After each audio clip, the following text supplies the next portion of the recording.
श्री स्वामी समर्थ. नमस्कार, मी Vaishali moms kitchen food चॅनलमध्ये तुम्हाला सर्वांचे मनापासून स्वागत. आज आपण उपवासाला शेव बनवणार आहोत.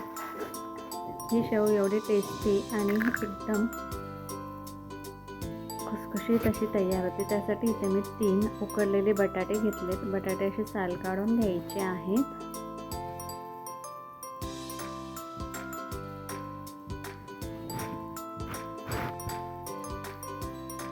साल काढून झाल्यानंतर आपण खिसणीने हे खिसून घ्यायचे आहेत या पद्धतीने.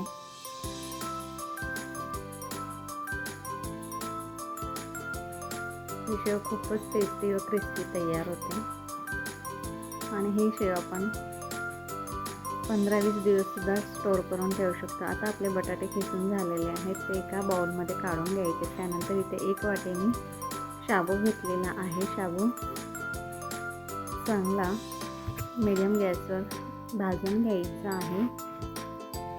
शाबू भाजत आला की अर्धी वाटी आपण वरीचे तांदूळ घालायचे आहेत.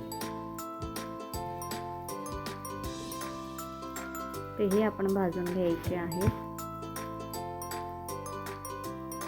अगदी 5 मिनिटं ते भाजून झाले की हे आपण एका प्लेटमध्ये काढून थंड होण्यासाठी ठेवायचे आहेत.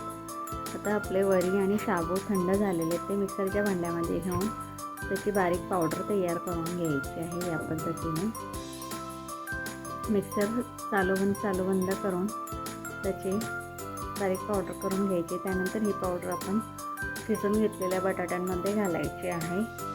त्यानंतर 2 हिरव्या मिरच्या घेतल्यात, त्याही मिक्सरला फिरवून बारीक करून घ्यायच्या आहेत. जर तुम्ही जिरे खात असाल तर यामध्ये जिरा पावडर घालायची आहे. त्यानंतर इथे काश्मीरी लाल तिखट घातलेला 1 चमचा, अर्धा चमचा चवीप्रमाणे मीठ घातलेलं आहे. त्यानंतर हे सर्व मिश्रण व्यवस्थित असं एकत्र करून घ्यायचं आहे. त्यानंतर मिक्सरचं भांडं धुवून तेच पाणी आपण त्यामध्ये घालायचे थोडं या पद्धतीने. आता आपण हाताने व्यवस्थित हे मळून घ्यायचं आहे.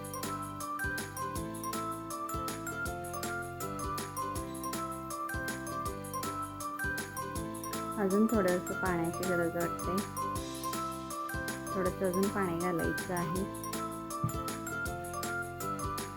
या पद्धतीने आपण पीठ मळून घ्यायचं आहे आणि अगदी 5 मिनिटं हे झाकून ठेवायचे. नाही ठेवलं, लगेच केलं तरीही चालतं. या शेव बनवण्यासाठी अजिबात कोणतीही पूर्वतयारी करायला लागत नाही. या पद्धतीने आपलं हे पीठ मळून झालं पाहिजे. आता हे 5 मिनिटं झाकून ठेवायचे. 5 मिनिटानंतर झाकण काढून तुम्ही बघू शकता. त्यानंतर असं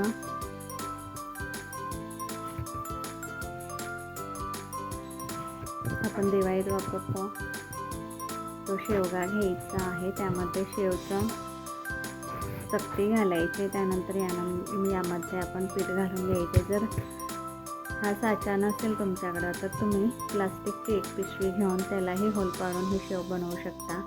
थोडंसं आधी तेलाचा हात लावायचा आहे. त्यानंतर याचं झाकण बंद करून दुसरीकडे आपण गॅसवर कढई ठेवून तेल गरम करत ठेवलेलं. तेल चांगलं गरम झालं की आपण त्यामध्ये ही शेव पाडून घ्यायची आहे. मीडियम टू हाय फ्लेमवर ही शेव आलटून पलटून दोन्ही बाजूनेही चांगली तळून घ्यायची आहे.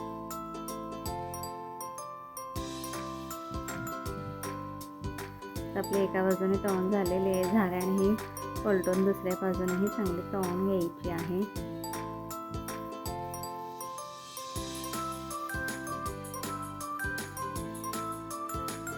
आता आपली शेव तळून झालेली आहे, ती एका प्लेटमध्ये काढून घ्यायची आहे.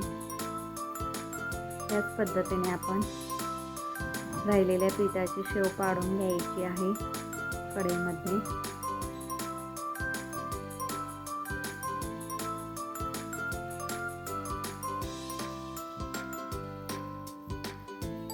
तुम्ही जर आपल्या चॅनलवर नवीन असाल तर प्लीज चॅनलला सबस्क्राईब करा, म्हणजे आपल्या नवीन रेसिपीचे नोटिफिकेशन तुम्हाला येतील.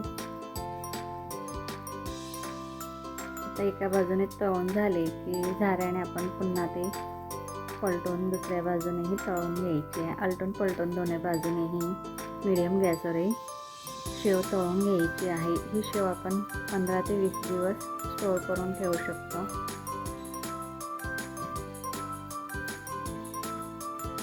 आता आपली शेव तयार झाली. याच पद्धतीने मी सर्व पिठाच्या शेव तयार करून घेणार आहे.